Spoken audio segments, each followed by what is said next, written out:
registration for the 25th Ironman continues one by one. Some faces we recognize. Here is 58-year-old Richard Holcomb, number 214, back for a second try. He's legally blind and it doesn't matter to him. No, the thing that must occur at all costs is this time, cross the line. It's more than a race. It's a lifetime event that we'll remember for the rest of our lives. They're either going to carry me off the course or I'm going to cross the finish line. The stories about people like Richard Holcomb pass through this world as race week moves toward this morning. Hey, did you hear about the man who is legally blind? People love to tell and love to hear the stories.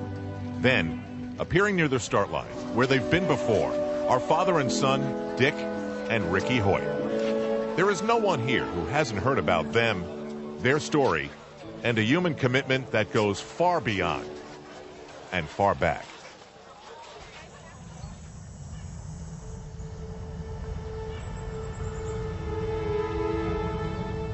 January 10th, 1962.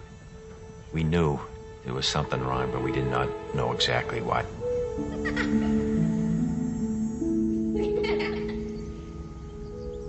The doctor said, forget Rick. Put him away, put him in an institution. He's going to be nothing but a vegetable for the rest of his life. We cried a little bit. We talked, and we said, no, we're not going to put Rick away. We're going to bring Rick home and bring him up like any other child.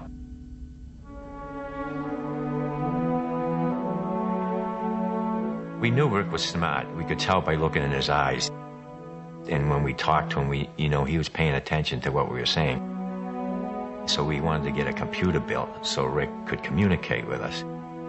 Everybody came to our house that night for Rick to say his first words. And everybody was betting, what is the first words Rick is ever going to say? His mom saying, it's going to be, hi, Mom. And me, the dad, saying, no, it's going to be, hi, Dad. Well, the Boston Bruins were going for the Stanley Cup, and the very first words Rick ever said was, go Bruins. Dick is a military man, so he knows a thing or two about commitment. This time, he's just months removed from a heart attack. This gift that he gives to his son, or is it the other way around? Either way, it all started when Rick heard about a charity run for a paralyzed athlete. He asked Dad, and Dad said yes.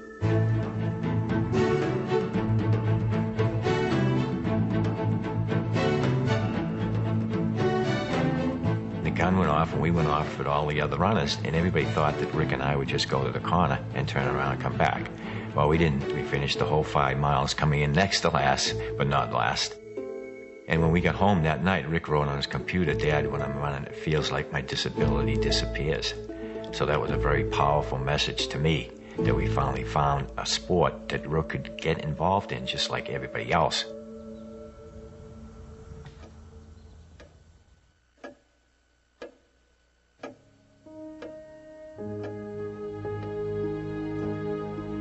Rick is my motivator. He inspires me.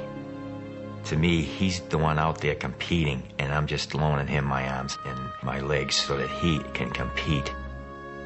There's just something that gets into me when I'm out there competing with Rick that I can't explain it, and we're able to go faster. And it's just an unbelievable feeling.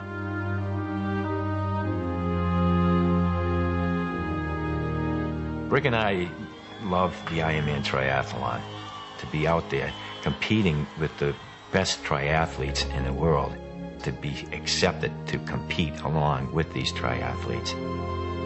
Just to be out there on that pier with all the other triathletes and then waiting in the water for that cannon to go off, it was just so exciting.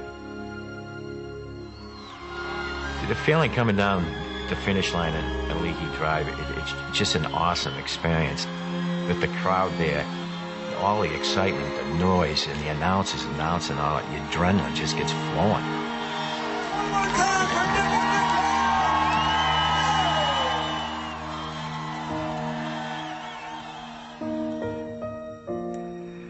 I may be disabled, but I live a very fulfilling life. And if someone takes the time to get to know me, they will realize that I am no different than anyone else. Here he is. He graduated from public high school. He's graduated from college.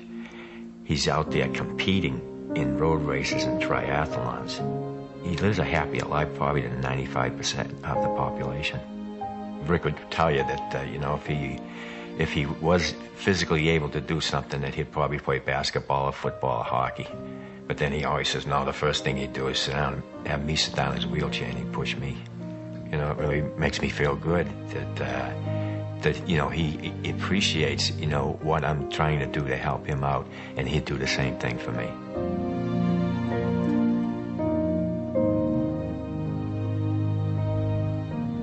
Our message is, yes, you can. You can do anything you want to do as long as you make up your mind. You can do it.